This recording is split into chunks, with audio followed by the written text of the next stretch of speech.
I heard you and Andrea talking a little bit about how B2C marketing tends to be more advanced or more sophisticated than B2B marketing, which is absolutely true. And you'll hear B2B say, well, they don't have to deal with the sales channel. It's $45 purchase. Right. We're marketing for salespeople. Well, there's considered purchase in B2C. Mm-hmm. There's significant considered purchase. A pool, a house, a car. How often do, if you go to those traditional sales training types of things where if you don't have your wife in the meeting, they're not going to talk to you. Yeah. Why? Because there's a buying committee. It may be a buying committee of two, but there's an influencer and there's a decision maker. Sometimes and oftentimes your wife is the decision maker, right? And trust me, I know from experience. And I use that to my advantage. Like if I go buy a car, I'll play with the salesman. Yeah. I can't make the decision right now. I can't. My wife's not here. And they'll try to use it against me. Are you serious? You're not the man of the house? I'm like, no. Yeah. I'm not. And I'll do that, use that to my advantage because I know it's going to work. But B2B marketers can absolutely use a lot of the brand influence, a lot of the methodologies and the fundamentals that you were talking about. There is considered purchase there. And those big brands, trust me, Mazda is spending plenty on marketing. You know what I mean? I know. That's going to a salesperson. Yeah. It's ultra competitive. Yeah. Anyway, just something that you guys were talking about that I thought was pretty interesting. So let's talk. One of the things that we've had going around LinkedIn, and it's been on my mind for like 3 years since I've just seen it kind of transpiring at companies, which is the outbound STR model. To me, does not feel like it's working anymore. And I think we need to define what working means throughout the conversation. Sure. But the companies that I talk to are like, yeah, we've been going outbound for 6 months and it's not working. Yeah. Part of the problem is, there's two things I think of immediately. Everyone's looking for a magic bullet, something that they can just plug in and pull out results. Okay. So that's one of the problems. And the second piece of that is it's just a continuation of a trend that's been happening from the beginning, right? 5 years ago when I started working at LeadMD, everyone was doing the predictive revenue model through what Andrea and you talked about with John Miller that said, if you put in $1 into this channel, I'm going to get $4 back. You're going to build this engine that's all around understanding how your channels are performing and where you need to spend your money. And if you spend your money here, you put in $1, $4 is going to come back your way, and you've got this predictive model. Well, all of a sudden, everyone was all in there. That got saturated. Well, that's not working. Well, now let's build this outbound model that's going to put 100 SDRs that need to have this many dials, this many meetings, this many conversations. It's going to be this many demos, and it's going to convert that way. What's the problem with both of those models? If it was that easy, wouldn't every company be $1 billion company? Right, and they're trying to do it. Yeah. But the missing ingredient in both of those models is quality. Yeah. Like quality of leads, quality of buying experience. You talked about it before. Quality messaging. Yeah. Quality people. Yeah. Quality content. Yeah, because you need 100 SDRs. Right. You're paying them $35,000 a year. So I've sold to and through technology sales reps for the past 5 years. Right. I've helped tech reps build the roadmap for the product they're trying to sell.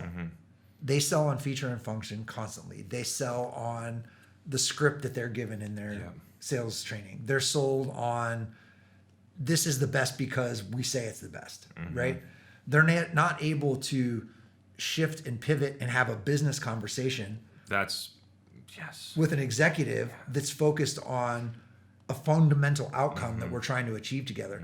I'm selling you this solution because you have this business problem. And this business problem is either poking its ugly head in the form of churn, in the form of revenue acquisition, in the form of margins. There's really not that many business metrics that matter, right? They all come back to a couple of them. Right. So if you're trying to sell this solution to the CEO, you would likely have a different conversation, but they're not able to have that conversation. So you see this model of find your champion, latch onto your champion, get them to fight your battles for you, and just go up until they beat them into submission. And it's happening. So why, I think that, and I'd really like your input on this one. So why why have we lost the art of a good discovery process? I go through sales processes with a ton of different SaaS companies. Yeah. That's good. And they just go right to a demo. Sure. Don't even, I mean, they might give me like a little form to fill out, like tell us, pre-demo, give me some homework so I can give them some information. And then I give them the information. They spend the first 5 minutes of the demo asking me the same fucking questions. And they go in and show me the product, and they don't use any of the information I just gave them about the demo. And at that point, why wouldn't you just record a demo and put it on your just website? send it to them. Right. Yeah. Well, Like, my feeling why? is it's a crutch, right? If you have a demo, you have this thing that you really think they want, right? So you think you can hold it back, or you think you can use it as a carrot. But the reality is that's not what they want. People want to be heard, they want to be understood, and they want you to solve their problems. So I tell software reps, I've said it on LinkedIn before, what if you didn't have anything to sell? Yeah. Like, I love it. Frankly, you Love and me that. don't have anything to sell. Yeah. We don't have anything to show anybody. We don't have, we're selling ghosts. We're selling people and their time. Yeah. Well, we talked about this before we got on video. First thing people want to know, what do I get? If you're asking me to spend money on your services, what do I get? You have to quantify something for them. Well, in software world, you can quantify something immediately with the demo, Yeah. right? You're gonna get these screens and these features. Right. At this price. Right. This many users. Right. So you think you're cutting the path. Put yourselves in a world where you have nothing to sell, but yet you have to sell something. Yeah. What's the conversation that you would have? How would it be different? Curiosity. Yeah, and you're doing it every day, because I know I'm doing it every day. And I think it comes down to the fact that you need so many reps with so much activity to hit your revenue numbers that the quality of the reps goes down. Yeah. And there's turnover, and so like most, I would say, are not capable of having the conversation that we're talking about, which is it's completely unscripted. You're taking the information that they're giving you and you're guiding the conversation based on that. Like, I don't have like 10 discovery questions I go through. I talk to the person. I quickly can understand their business. Right. I can follow the data that they give me, and we get to somewhere where I didn't think we would get. Sure. And I don't think that most SaaS reps can do that for the reasons that I pointed out. One, we have X amount of STRs jamming demos down the pipe. So we just got to do, we got to do 9 demos a day. We just got to blah, blah, blah, blah, blah. And if we do that many demos, we'll close 20% of them and we'll be good.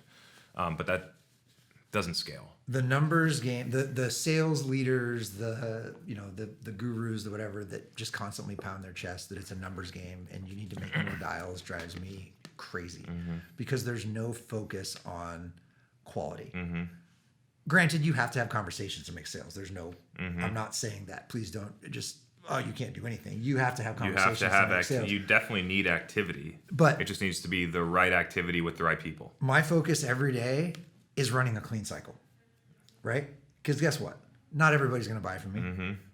But you know what? If I treat them well, I get into them, I understand them, I help them solve problems, and I give them some value in that conversation, maybe in a month, maybe in a year, maybe in 2 years. I've been here 5.5 years. I can't tell you the first prospect I ever had in my pipeline when on my first week at LeadMD, I lost a deal. I didn't win.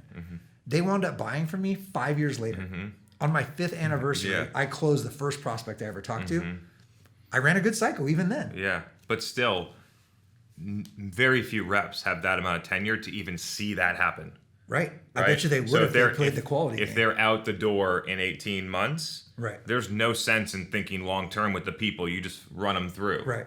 And so I think there's a lot of intermingling issues going on here, but I see a path in companies where if you're not so driven by activity and volume and you take that effort and move it into quality, then you could have, and the kicker to most companies and a lot of things that I talk about, you need to be able to do marketing well for the rest of what I'm about to say to happen.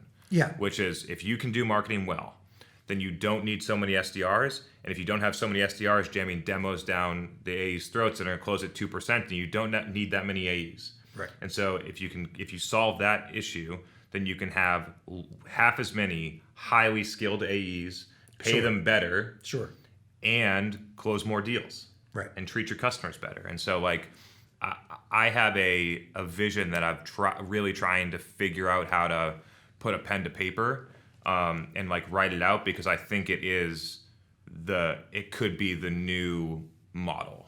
And I think it's not like it's my model. Like a lot of people feel that way. I just don't think that people have seen it in a way that's compelling enough to actually for them to consider implementing it. Yeah. Because everyone's stuck. Yeah, it's also just the idea that there's one answer. You know what I mean? Like just like one dimensional. We're going outbound, and that's where we're going. Like you said, you have to be good at marketing. You have to be good at selling. You have to be good at having business conversations. You have to be good at solving problems. There's a lot of different things that happen. Like you said, reaching healthcare providers through Facebook. Why not? Mm-hmm. Reaching them by walking into their office. Why not? Mm-hmm. But although it's really hard now. No, I get it. I get it. But yeah, I get your point. But what are you going to say to them when you get that time? Are you just going to show them the slick? That there's no value there. That's why it's really difficult to access physicians and other healthcare providers now, is because reps walk in, they're not trained, they can't talk clinical with them, and they're trying to sell them something. So why would you just go and steal that person's 15 minutes of time and not add value? Why would they keep letting you in the door? Totally.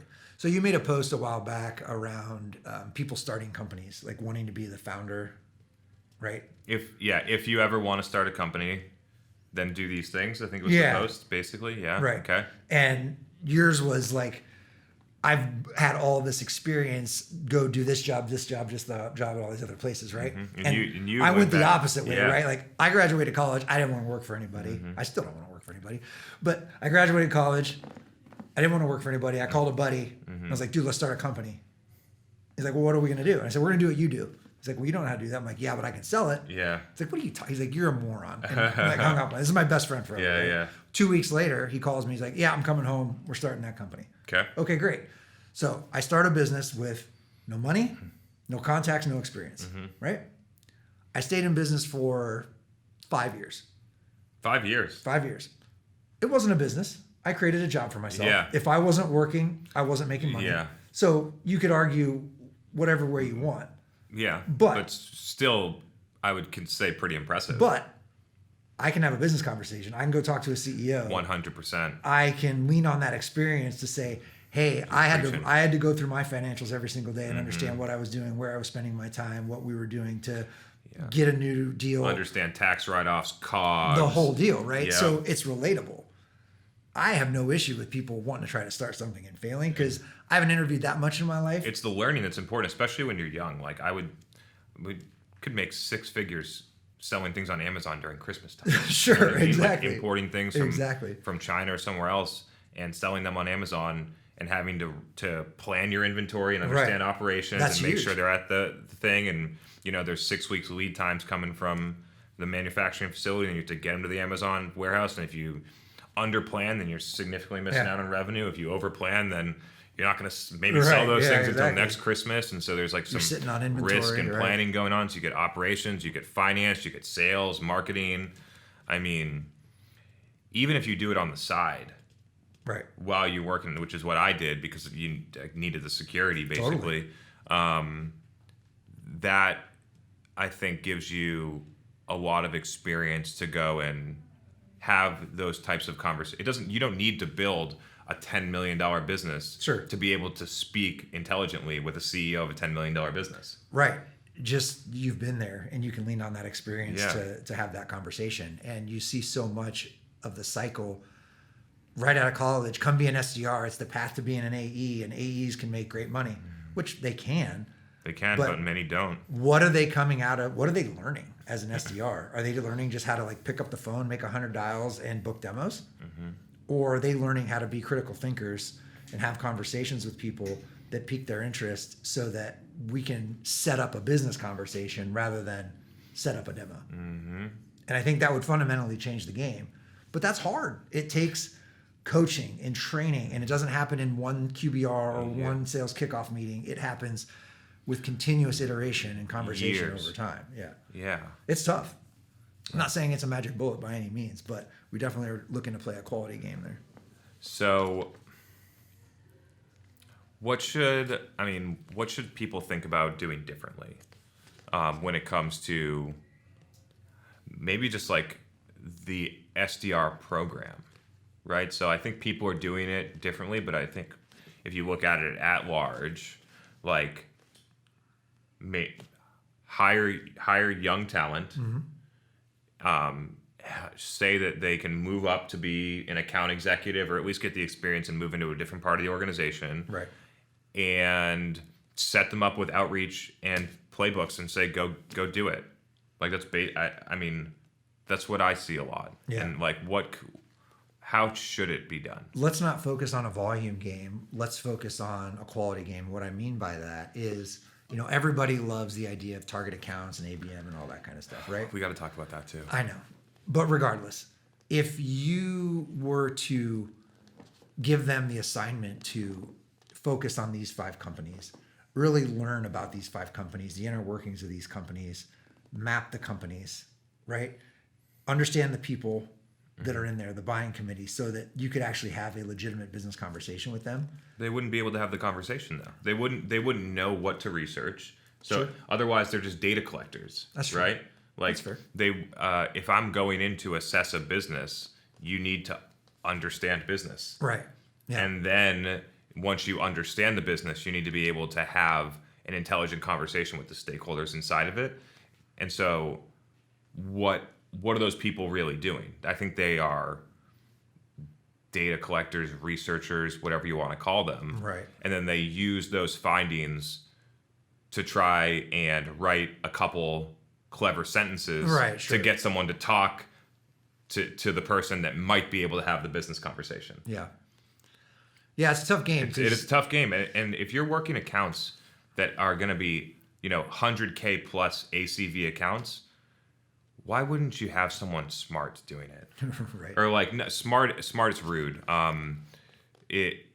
Experience that can do it, right? And it comes down to, oh well, we can't have Jimmy, who's supposed to make 150K this year, be doing research. Yeah. And it's like, well, Jimmy could make his whole year quota if he did the research and sold to that one account. And that's So, a like, patience game too, right? Yeah. So you have to have an executive bought into that concept of it's going to take time, right? Yeah. And there's a little bit of that dichotomy, but I have heard of some organizations that are taking some of their senior people and using them to fill the SDR role. And almost when it gets into the transaction, it's like a deal desk, as opposed to them running the transactional piece of procurement and this and that. Like they're doing, because essentially SDRs, I think, could transition to being for lack of a better term, like an account executive assistant. Right. Yeah, sure. Doing proposals, joining discoveries, like a second set of ears, writing follow-ups. Well, now you're starting to bridge the gap of what and how do we define sales enablement? Yeah. And, that space is growing quite a bit and it needs some definition because Let's talk about that. there are sales enablement functions popping up all over the place. And there's just as many, if not more, marketers and sales leaders and ops leaders. You see a lot in marketing ops, sales ops, revenue ops, whatever the hell you want to call it, that are trying to decide who owns what and what is it. Is it training? Is it, like you said, is it the person who rides shotgun with the rep and helps organize those conversations into the next presentation, the next pitch, the next whatever it may be? It's super interesting, right? So like if you go into some companies, training is an HR function. Totally. And if you go into some companies, sales content is a marketing function. Right. And what were some of the other things you said? The Coaching becomes usually comes on frontline manager, but what actually happens is that no coaching happens. Right. Well, I mean, where do the frontline managers come from? The sales job. It's a top rep every time. You turn a top rep into a manager who doesn't know how to be a manager. Oh my God, don't get me started on that one. You see it all the time. And what you actually hurt the company when you do that. Yeah. Because you took your best performing rep out of the field who was giving you the most revenue, and what you did was you put them in a job that they weren't suited to do because that was the only path to make more money and grow within a company, which is dumb. And so then you promoted that person, and now they're in charge of 6 people, but they're not a good manager. And so you've lost all the revenue that they provided, and you're setting up the other 6 to not have the things that they need to be successful. Yeah. It's like one of the things that really I've seen that play out over and over, and it often doesn't work, but reps feel like they have to do it because it's the only way for them to make more money. Career advancement. It's the only way that they can make more money or advance their career. And companies feel like promoting from within is easier because they don't have to go and hire an executive recruiter and pay $50,000 to hire a sales director in recruiting fees, and they can just plug someone in and they already know the product. The problem is that like being a manager is far different than being a really good rep. Well, what does a great rep want to do? A great rep wants to work deals. Yeah. So the first thing they do that they latch onto is go work other people's They deals. get in on their reps' deals. Like that's what they do. Yeah. They don't focus on like really understanding who they are, what they do, what are their deficiencies, what are they really good at, and building out that coaching framework and plan. It's like, oh, we're in a deal. You need to talk to this. You know what I mean? They just start working the deal with them. Yeah. And I don't know that having two people work the deal is better than you not selling the deals you were selling before. You know what I mean? So there's a little bit of a problem there. Yeah. So what's going on in sales enablement? Like one thing that I posted that I think it got some good traction, which I think is interesting, is that if you did content marketing really well, and I think content marketing really well in this context is creating a lot of videos or other mediums, podcasts maybe, where you're talking to thought leaders, customers, and prospects about everything that they do. Right. Not just a success story about what your product did for them, but everything that they care about. Right. And then if you have field reps, maybe it's a podcast and they can listen to it in the car when they go to their next thing. Right. And if you put that thing out every day, your reps become significantly more educated on what the actual customer cares about. Right. I think that's an interesting one as a progressive way to look at sales enablement. The problem is that reps usually don't consume it, and they don't consume it for a couple of reasons. One, marketing isn't good enough at marketing to the reps about why they should, or the second one is that the content's not good, not bringing them value. Yeah, it's the view of marketing, right? Like marketing is going to give us content, and that content's going to be a white paper or a slick or a one sheet or whatever. It's not what you said. That content could be a deep dive into the customer and who they are, what they think, what they talk about, what their pains are. And that's a different type of content. Especially when you speak to a customer that is not like the rep. It's different if you're a sales rep selling to a sales rep. Right? Or a marketer selling to a marketer. Right. But what if you're a sales rep selling to an ophthalmologist? Right. Totally. Or IT like a CIO and you're, a junior sales rep. Like, how do you get to a level? And I've seen this play out at companies where, and we talked about it a little bit, like you're going to go into the conversation and you're going to need to talk about more than just your product. Right. Yeah. Especially if you're going through and like trying to build a relationship up front. Right. It's a lot better. And value. And value. Yeah. Like, how do you even get the meeting with the CIO? If you don't want your sale to turn into end of quarter, end of year, end of month, we're going to discount the hell out of it to get the deal done, and you actually want to sell on value, you're going to have a different conversation than just your product. Yeah. So back to sales enablement, one of our really, really talented consultants, her name's Jamie, she coined the phrase, I feel like sales enablement is the connective tissue between sales and marketing. And I think if you think about it that way, it's super powerful because it touches on all the things you said, right? It's let's take all of what marketing should be great at, understanding the customer, building that bridge to the customer into the sales organization, and personifying it almost into the sales organization, right? But sales enablement's going to bridge that gap, right? And create consistency for the buyer. Right. And then you can use that for content. You can use it for training. You can use it for coaching, right? You could take all the work that marketing is doing, as long as they're doing it the way we're talking about doing it right, translate it, repurpose it, and deliver it to the sales organization in an impactful way, right? And it becomes that connective tissue between the two organizations. Yeah, she's awesome. She's a great consultant. She works with some of our top companies. And when she said that, I was like, yeah, that's awesome. Really good shit. Yeah. I am talked out. let's wrap it.